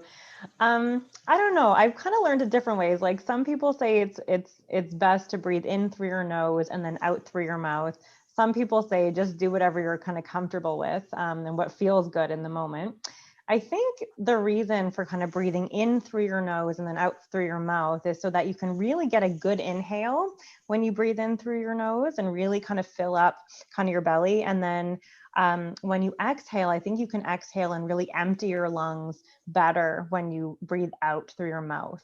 But I don't know if that's exactly right. Ketrina, would you say is that what you would think too? Yeah, I think so. But I also agree with kind of breathing whatever way you feel comfortable with. Sometimes you can go both. You can breathe in and out of your nose or in and out of your mouth, as long as you're able to take deep breaths in and out. So whatever you feel comfortable with. Thank you so much. And maybe we have time for one more. Ketrina, I'm going to direct this towards you, I think, but if anybody else wants to add in, they can. Around if you have any suggestions around techniques for insomnia specifically. One person was asking around middle of the night, waking up, feeling panicky, and what are techniques you might use at that point? That's a really good question. Often, I don't know if people know, but cognitive behavior therapy, CBT for insomnia can be really good in terms of treating insomnia if that's a chronic condition. It's a very, very specific approach. But in terms of how to really deal with waking up in the middle of the night and not being able to go to bed because of I'm not being able to switch off those thoughts, I know that can be very difficult. And at times, I think many of us can relate to that. So one way of maybe perhaps considering is doing some of the relaxation techniques that we did today, perhaps taking some deep breaths also might help to kind of create a distance from those thoughts or ongoing thoughts, or maybe doing the visualization as well can help. But if you find that none of these strategies help in the middle of the night, so the idea is to, if you cannot fall asleep within 20 minutes, so usually it's recommended to get up, move around, do something that's not very stimulus though, but something that's maybe fun, but not so boring, and then go to bed only when you are starting to feel sleepy. Also, the idea is that some of those thoughts that might make the insomnia worse or impact your ability to not go back to sleep. Maybe it's thoughts about the sleep. So if I don't sleep, or if I don't take 5 hours of sleep, then I won't be able to function the next day, and then maybe keep looking at the clock. So the idea is to kind of keep the clock outside of the bedroom and really try to focus on your sleep, and then see if some of this relaxation techniques can help. But also there are a number of other strategies that can be done before going to sleep, like set a nice sleeping environment, comfortable, eating certain things and not eating certain things before going to bed. Exercising is also very important, and also going to bed only when you are feeling sleepy. And also, I think Yeah, I think these are, and also recognizing what we talked about today in CBT, the connection between our thoughts and how our thoughts can impact our ability to sleep and increase our anxiety and create this vicious cycle. Thanks so much. I think you touched on it, but often, so you mentioned the importance of sleep hygiene, which is so important, having a comfortable bedtime routine, a comfortable sleeping environment. And sometimes I like to add to that, some people will think of alcohol as a way to try and relax them for sleep. And interestingly, though, although alcohol may help people fall asleep, in fact, most people will have a poorer sleep when they've been drinking. And so there's a kind of a surprise opposite effect there to be aware of.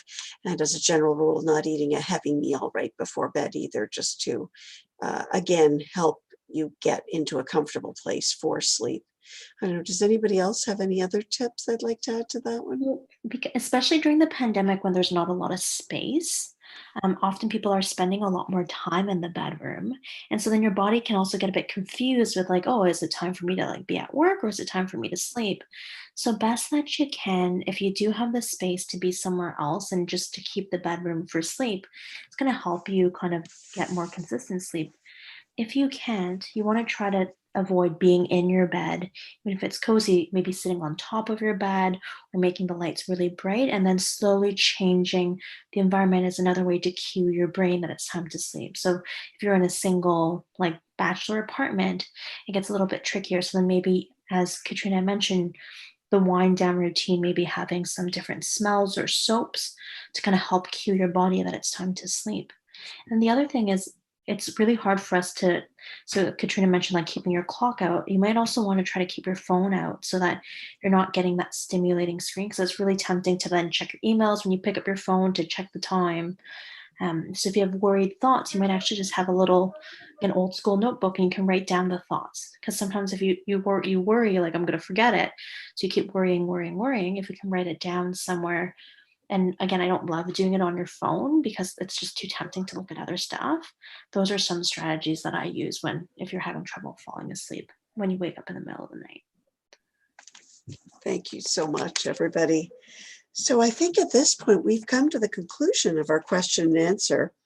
And I want to thank all our panelists for their wonderful engagement with these really good questions.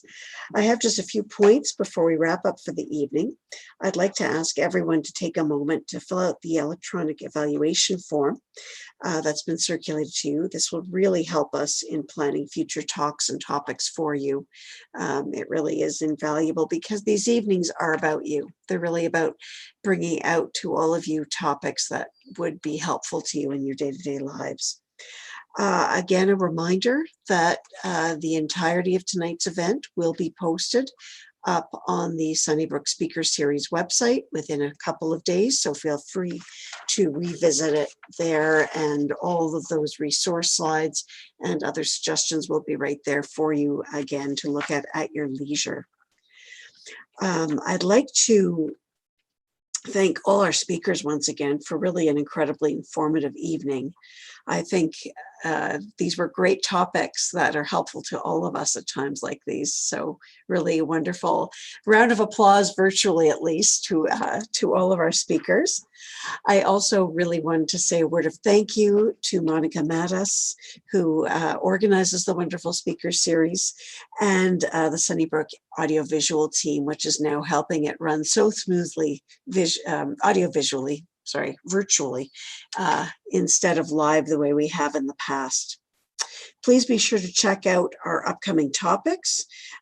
We do have a discussion, for example, coming up around type 2 diabetes in November, and there will be others posted on the site as they get planned. So thank you all to attending. Thank you for your wonderful questions, and I hope you all have a wonderful evening.